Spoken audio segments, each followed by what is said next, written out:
Friends, welcome to our channel, Immigrants Corner, where we talk about controversial stuff, current events, pretty much everything that's happening in this crazy world. Please share, subscribe, hit the bell button, share with your friends, with your colleagues, family members.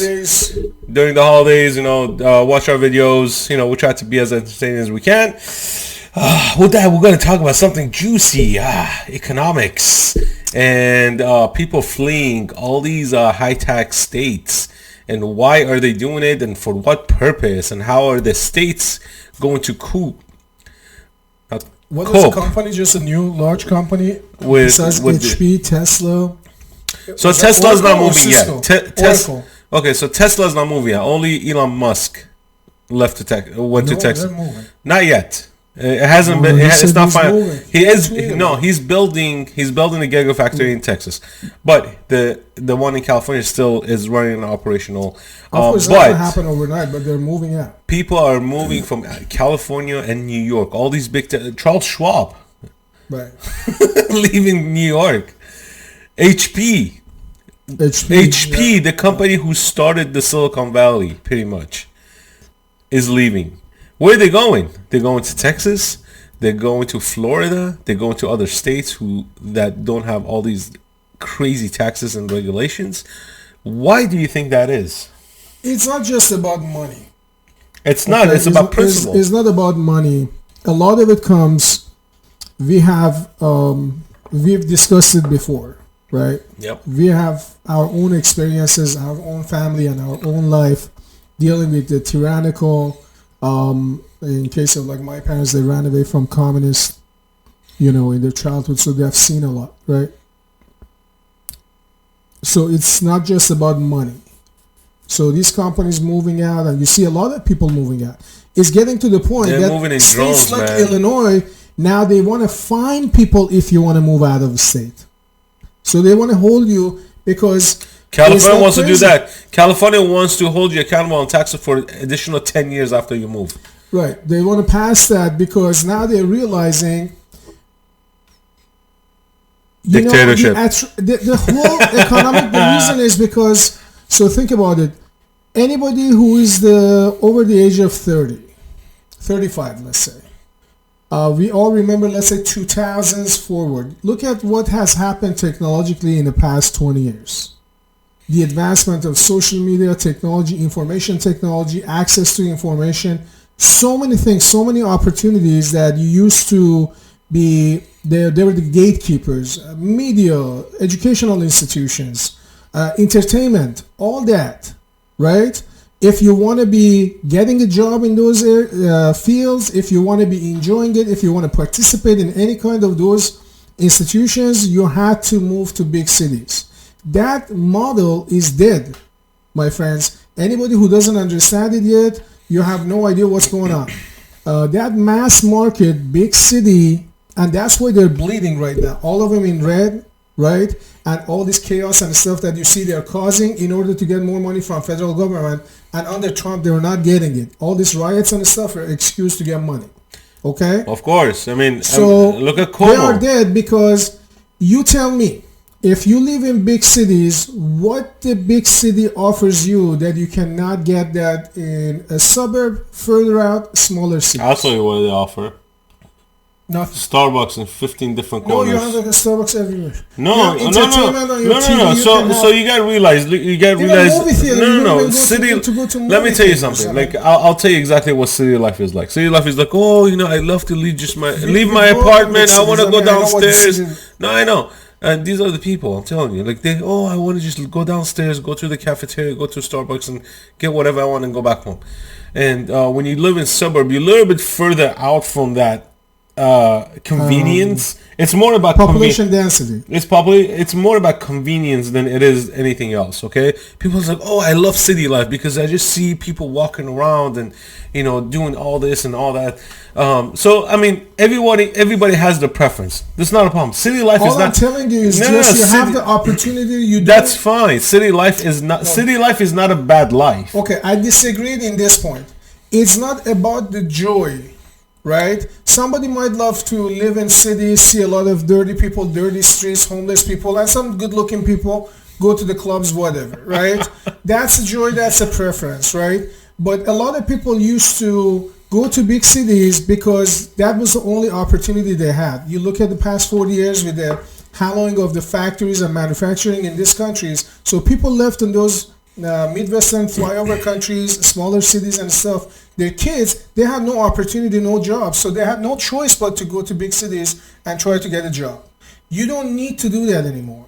I mean, from low skill work up until high-tech work with teleworking and stuff, people are moving out. You don't need to be in downtown big city areas in order to have those career opportunities. No, That's I agree. That's the difference. Because time changed. Because so now, but hold on. What? So once so you have if an option, you can't, would you prefer to live in a dungeon? No. Hold on. Money for it, or live in a nice house further out with your kids, your family, or yourself? No. That's fine. But the problem is here. 20 years ago up until now, a lot changed. Okay. That lifestyle 20 years ago in a city is no longer the same lifestyle now. Okay, this is how we should explain it, so people don't think like, oh, city life is the worst life. No. So 20 years ago, city life was completely a different atmosphere than it is now. People say, I want to meet people. And when we say city life, we don't just mean LA, New York, Chicago. That's not just city. Okay? Every state has some sort of a city life going on for them. But what happened in the past 20 years, especially in California, when there was a big tech boom happening in Silicon Valley, what happened was San Francisco and Sacramento area, let's just say. San Jose. A little bit north. Sacramento or like Bay Area, it boomed because everybody was just there. Silicon Valley was there, all the big tech companies were there, and what happened to the housing market? It just turned ridiculous. Okay, it just became so expensive. What happened to LA? LA became the same thing. Why? LA became a hub for social. What's the word I'm looking for? Social assistance. Okay, downtown LA, which is very small, was known to have the biggest resale market, to include jewelry and clothing and everything, right? So it had a huge market for that. And what happened was the population kept getting more dense, okay? So more people start moving in. And what does that do to the pricing? It increases the pricing. So not everybody who moved into the cities, who wanted to live in the city life, were making 5 or 6 figures. Well, not 5, but 6 figure salary. They were not making a lot of money. A lot of low income people also moved into the city for looking for that opportunity to make it big. So unfortunately, not everybody makes it big. So what happened was a lot of these social programs were implemented. So you have to pay for these social programs. Okay, they're not free. They don't just grow on the tree. So in order to keep up with demand, they had to raise taxes. Okay, now they can raise taxes to a certain point, then they have to reallocate funds from somewhere else to cover all these costs. And what happened over the years, if you see like these big cities, like I'll keep saying LA because I could consider LA with different states. I lived in LA. Gas prices. There's $1 to $1.50 difference in gas prices between a western state to an eastern state. Why is that? Well, the gas is the same price everywhere, but the price difference comes from the taxes that they implement on the gas, and these are supposed to be for infrastructure and all that stuff. But what happens is when you have way too many people on these social services, when you have money being wasted on stupid programs like a $15 billion train program from LA to Vegas. That it was a mirage. You know what I'm saying? No, it's an excuse. Big city life, like we grew up in big cities. You know no, we did. What I'm saying is small number of people, they have a good life, and then the rest of the people are struggling to pay for a massive rent or housing. Yeah, but that increase. So it was a mirage. What this information technology and all that, people now were able to look far beyond where they lived.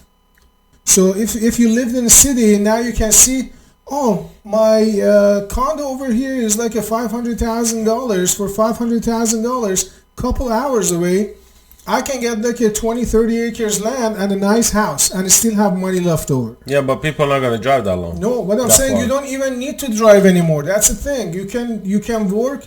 A lot of people, yeah, they but can just now it's like stuff. That. All I'm saying is, from entertainment, everything, that model is dead. When was the last time you went to the movie theater? Well, I disagree. I mean, you know right what I'm saying? Right now, okay, you can have you do have a point. In your home. You do have a point. I'm just saying, once people, they see options, and more people see that options, yes, right? Yeah. So the companies realizing that. Companies are moving out. It says, why are we paying this massive tax over here when we can move to another states or further out, and our employees, and actually they are processing their employees to move out, have nice house, family, all that stuff. Why? I agree, it gets but to the point that once you realize here's what we're trying to say. Here's what I'm trying to say. Hold on. Doesn't worth the price that you're paying for. The attraction is gone, and this is what I'm saying. How the price is going to be paid. So all these rich people, all these huge companies are leaving this high tax rate states. Okay, now these states need to keep up with their failed policies. With their failed policies. Taxes. So what's going to happen is basically the tax rate will increase again in those states. Meaning, who is it going to increase on? The rich are already gone, so they can't tax the guy anymore or tax the company anymore, right? Who's left? The middle class and the poor. So guess what's going to happen? Just because you politically agree with a guy who supports a party, and you just want that party in power, guess what's going to happen to you as a citizen? You're going to pay for it. I don't even believe in those elections anymore. I mean, honestly, after this 2020, I say it openly, I feel like situation like back home where we left. Yeah. I'm just being absolutely elections don't matter anymore, basically. Because I had a sense of even previous election, they said, oh, you get this much vote and stuff. I said, just doesn't, doesn't make sense, because you get a few counties, the number of, you get the whole nation. It just doesn't make sense, okay? And this was definitely rigged election, okay? Nobody can come and convince me otherwise, okay? Evidence is through the roof, on videos, everything, okay? We are just not going to go this topic. We are just going to leave it for another video. What I'm saying is, when you say, oh, this city is a Democrat and stuff, how do we know that those people that they have been in charge in power, regardless of how corrupt they are, this is and the how problem. many times they get exposed, they keep that doesn't change. voting the same people in. No, they keep voting the same people in. Look at the city like Baltimore, right? You have that lady was running, positive message, something different, want to give back, and then you are telling me, oh, she should have a much more closer election. You know what I'm saying? If you got the actual people paying attention and voting, I don't believe that. I believe that once the corruption is set in certain areas, that they rig the system, that's impossible. So even if you're an honest person running for office, you want to do something positive. You won't get the vote. You want to be positive. There are so many shenanigans of fraud, voter fraud, that they do it 100 different ways. Right? Yeah. From dead people voting, underage people voting. We have seen them. People have voted from 1850s. I mean, you can't tell me. I've seen the record. Like in Michigan, from 1850s. They came back from the dead. If it's 1 people, if it's 10 people, it's 20 people, many people. Okay, so those are the people that they get caught. Right? Those are the cases that they see. Okay. Yeah, but they don't prosecute. That's the That's problem. what I'm saying. So they know they can get away with it. It's a rigged system, so as long as you get power, you're just going to remain in power. They might change a couple of the figureheads. We're getting off topic, man. So, but I'm just saying, you're saying why people, they just so this is it's few things tied together. Okay, it's when you keep here's the thing when you keep voting only a certain way, and not really think or realize what you're doing, and not study what you're doing, don't listen, you're not listening to what policies they want to pass, or how much power you actually giving to the people who are governing over you. That's the problem. I mean, look at New York, look at Chicago, look at California, look at Washington State, look at Oregon. Somehow they're more corrupt, and the more brazen, and the more radical their policies is. Somehow they end up being even more votes. You know what I'm saying? That just doesn't. You know, it's like me. It defies common sense. It's like me voting for Saddam Hussein continuously. No, we have discussed this in early 2000s up until Nancy Pelosi considered to be the Fidel Castro's left hand, almost like in American politics. Dude, Feinstein, she's 86 years old. She has 6 more years. That's what my point is. I mean, now you're talking, she's getting caught with right and left, all this stuff, and these people still get elected somehow. You know what I'm saying? And still, no matter how radical they get, somehow just pull it off. You know what I'm saying? I just don't buy it. I have lost total confidence. Biden was in politics for 47 years. 47 years, okay? Feinstein's been in politics for 30 plus years. Pelosi, 30 plus years. Freaking Chuck Schumer, 20 plus years. All these idiots. It's not about that. It's just a double standards. No. It is about that. As minorities no, ourselves, it is about that. No. I've said before that I have zero confidence in law enforcement. I have zero trust in judicial system, and this is what we are going through right now. It just proves that point. Especially those of us, I'm talking to the minorities and everybody that you feel that you have been disenfranchised, right? No, we have been disenfranchised, and you feel that your voice doesn't get anywhere. If you have cases that you are being discriminated against and all that, it's not about. Let us know. We'd love to talk to you. It's not about the color. Right? We would love to talk to you. It's about that established system, right? They just want to control their own power. Right? Well, it is a power system. It is a power system. You know what I'm saying? It is a power system. My point is, it doesn't matter what they do. Somehow, when you talk about election, if the elections are not free, fair, and audited, if you have no repercussion for the voter fraud, elections are meaningless. We're getting off topic, dude. We're talking about economics. What I'm just saying is but it is tied into economics because this. I'm playing with my mic because I'm getting frustrated. That's what leads to the economic situation. It is decline and the corruption. Then you have no choice of just bag and leave. Exactly. You know what I'm saying? And this is why we left, is because of exactly that part. Instability, we're under pressure, violence. Government had way too much control over us, over our voices. We came from a country that we were told to shut the hell up, don't talk, you're not allowed to talk, you're not allowed to express your opinion. And if you do express your opinion, we will hurt you, we will cancel you, we'll do whatever. Okay, so in this, that's what they're doing here now. And so here now, the cancel culture is trying to gain as much as they can to basically silence the ones who they don't agree with. And who are they? I mean, I'm just talking about individual all the stuff that you say. You know who they are? No, they're not. They're paid, or let me tell you something. No, they're not. Look. This all ties into the episode that we did about propaganda. Okay, it's all feeling based. This is all feeling based. If I make you feel good, okay. If I say, oh my God, you're this, I love you, and blah, blah, blah, blah, and it makes you feel good, right? So 3 months later, I run for an office, and you're like, oh my God, this guy told me, oh, I love you, you blah, blah, blah, he made me feel good, I'm going to vote for him. You have zero idea what my policies are. Zero clue. Right? Then I go into office, and I'll just screw everything that you worked for.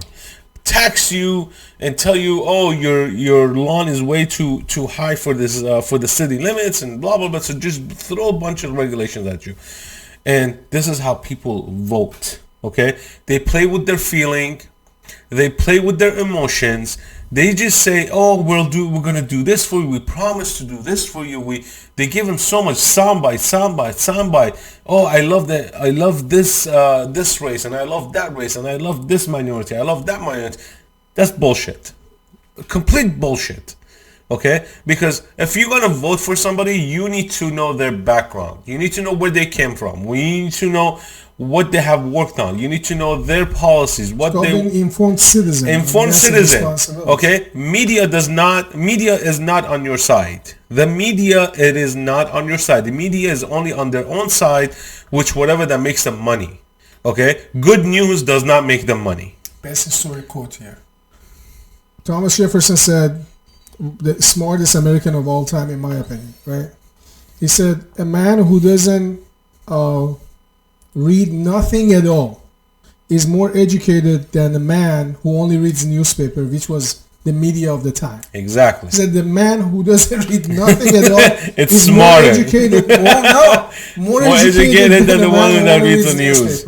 So that's absolutely what the past few years have. 5 years. You see a lot of people are being waking up. This is why the news media is dying. This is a lot of things that you had a sense of that, things doesn't just add up, but now you're seeing why they don't add up. You know what I'm saying? Numbers don't lie. Numbers don't lie. And it's unfortunate because we came to this country because we love this country and we want it to be just the way that represents. But if you're seeing what's going on past several years and the double standards and political attacks and all that stuff, and you have no trust, and this mass fraud and all that in elections and all that, you have no trust, right?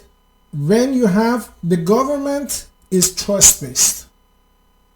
Is either trust or force. I never trusted the government. But I'm just saying, is it trust or force? I mean, in good things, you have your county, you just go, okay, I'm paying these taxes, I'm going to go to my DMV, somebody's working over there. It's just a locality of it, and just goes to the national level. You say, okay, they're protecting the country, so we need to pay this money. I don't like political correctness. Defense and all that. I don't like political correctness in the government. That's the problem. Once that trust is violated, it's first it's very difficult. It's like being in a relationship. Once that trust is violated, it's very difficult to put it back. Of course. Or it's not going to be. You have to really work hard for it to reestablish. Look, when you bring political correctness into a government, it's only going to be a one-sided decision. That's the problem. When you bring in political correctness, it's going to be a one-sided decision. And it's only going to, that decision only going to towards the people who are just yelling and screaming and crying. That's it. The other people don't care. This is what I'm saying. Like, electoral votes should be implemented onto the states as well. That's we need to propose that is something I've been saying for a while. The electoral college process should be proposed into the state. If it's good enough for the nation, it should be good enough for the states. It is good enough because you know what, we can't let like only like 2 or 3 counties make a decision for an entire state. Right. Okay. The same way that 2 or 3 populated, heavily populated states, or 4 or 5, cannot just dictate policies over the entire resources state and policies of the entire nation. That shouldn't happen within the state too. I mean, this is just, this country was founded based on the ideas of individual liberty, and that's the way it has to be. As long as people fighting for that constitution, individual liberty. Values, this is not a collectivist society. If you want to live in a collectivist society, you go to a pack it up, go to live in a collectivist society. They can take all your crap and then money and your livelihood, and then you can just enjoy over there and have a party and just cut some vegetables and make some salad together as a group and sing kumbaya. Go live like that. Don't ruin it for us over here. This is an individual liberty, free country. We want it to stay that way. Exactly. So with that, thank you for watching, guys. I hope you guys enjoyed this episode. Share, subscribe, hit the bell button. Passionate, but it's been crazy. It's been crazy. I'm getting frustrated at times. Frustrated, yeah. But it is what it is. We're trying to just honest feelings. Just give you guys our opinion, our feelings about how things work. And of course, him and I, we can disagree on stuff. It doesn't matter because we want to share our America. You know what I'm saying? We can agree to disagree, but as long as we are everybody have to follow the same foundation. The foundation is the Constitution. The rules apply to everybody. Constitution is based on individual liberties. Exactly. So as long as we're okay with that, we cannot disagree all. Instead of trying, here's the final note. Instead of trying to provide something easy for somebody else who's crying about it. He's like, oh, I can't do this, I can't get this, and they find somebody to fight for them and give them the popsicle that they really want. Why don't you teach that person how to achieve make a popsicle? Yeah, make a popsicle. Teach them how to make a popsicle. You'll have popsicles for years, right? Instead of just trying to be a social justice warrior for everybody, teach that person how to be an independent individual. There is a bird, I forget the name, right? The bird, look, when the eggs are hatching, one of them actually kills or throws out the other ones, the ones that is stronger, out of the nest. So it could survive. It can survive, and then the mother, the parents, feeding. So they're pretty much like humans. Like that's like a longest. I don't think he was gonna. No, I'm just talking about like the longest lasting childhood of almost like until their deathbed. Yeah. It's just until the parents are dead, they're just feeding that baby. Exactly. You know what I'm saying? So this is the leftist ideology that I vehemently oppose, is seeing people as not being capable of making decision on their own. Literally, that is like somebody is like a parent, right? So they want to extend the adolescence until your deathbed. Exactly. And if you're looking at the entire policies, the way treating people, the way talking to people, they were coercing and threatening and all that. By the way, they want to just extend. That means they don't want you to work. We give you a little bit of this, and we want to be in charge, feeling good about ourselves, virtue signaling on all that garbage. Exactly. They want to extend adolescence all the way to your deathbed if they can. So I'm gonna give you guys a small lesson about Middle Eastern goodbyes. So when we say this is the end of our segment, we kind of say bye, and all of a sudden we end up talking about something else for like another 5 minutes. So that's a we got 2 hours left. That's how we say bye in Middle Eastern. We say bye, then we just start another discussion. So with that, it was heated. So with that, guys, thank you for watching. Share, subscribe, and hit the bell button. Share the video with your friends, with your family. Leave your comments below. If you guys want to talk about any other topics, just let us know. We're going to upload our videos on a bunch of different platforms, so you have different ways to watch it. With that, thank you guys. We love you. God bless you. God bless America. God bless America.